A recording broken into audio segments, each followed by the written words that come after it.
She wasn't supposed to touch the piano.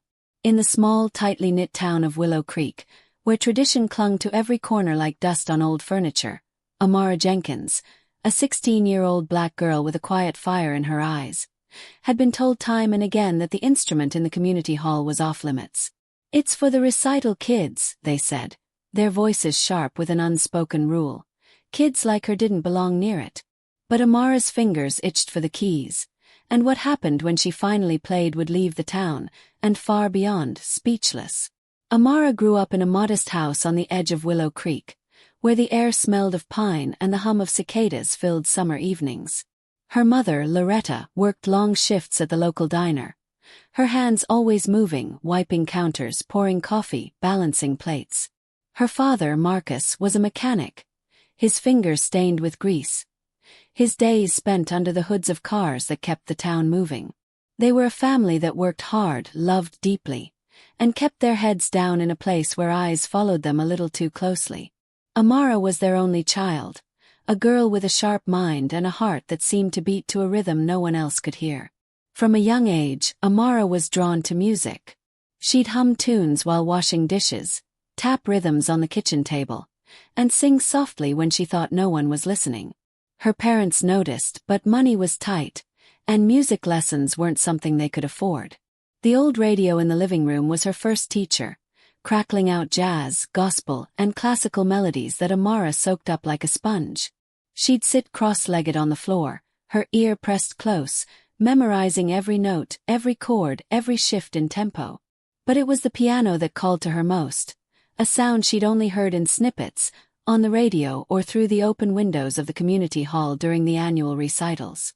The community hall was the heart of Willow Creek, a squat brick building where town meetings, bake sales, and the yearly piano recital took place. The recital was a big deal, a showcase for the children of the town's more prominent families, kids whose parents could afford private lessons and gleaming upright pianos in their homes. Amara had never been inside during a recital, but she'd linger outside, her sneakers scuffing the gravel, listening to the notes that floated out.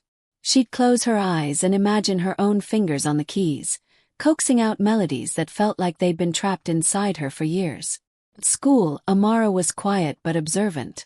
She kept to herself, her nose often buried in a book from the library, where she'd found a tattered music theory guide that she read cover to cover.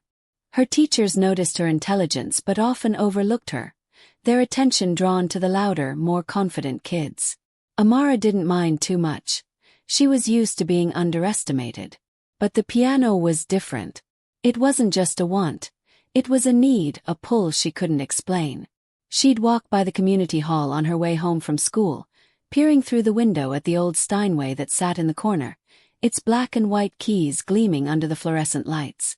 She'd press her hand against the glass, imagining what it would feel like to play. One day, when she was 14, Amara worked up the courage to slip inside the hall after hours. The janitor, Mr. Ellis, was sweeping the floor, his back turned. The piano sat there, silent and inviting. Amara's heart raced as she approached it, her fingers trembling as she lifted the fallboard. She pressed a single key, a middle C, and the sound was like a spark, bright and clear, igniting something deep within her. She played a few more notes, fumbling at first, then finding a simple melody she'd heard on the radio. It wasn't perfect, but it was hers. That's when Mrs. Hargrove, the head of the recital committee, walked in. Mrs. Hargrove was a formidable woman, her gray hair pulled into a tight bun, her lips perpetually pursed. She was the gatekeeper of Willow Creek's traditions, and she didn't take kindly to surprises. "What do you think you're doing?" she snapped, her voice cutting through the air like a whip. Amara froze, her hands hovering over the keys.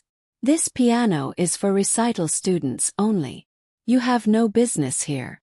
Amara tried to explain, her words stumbling over each other, but Mrs. Hargrove wasn't listening. "You're not to touch this piano again," she said, her eyes narrowing. "Do you understand?"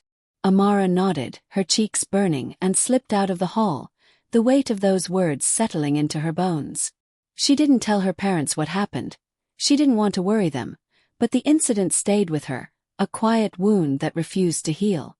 For the next 2 years, Amara obeyed. She stayed away from the community hall, but her hunger for the piano didn't fade. She'd practice on an old keyboard her father found at a yard sale, its keys sticky and out of tune, but it was something. She taught herself chords, scales, and AR.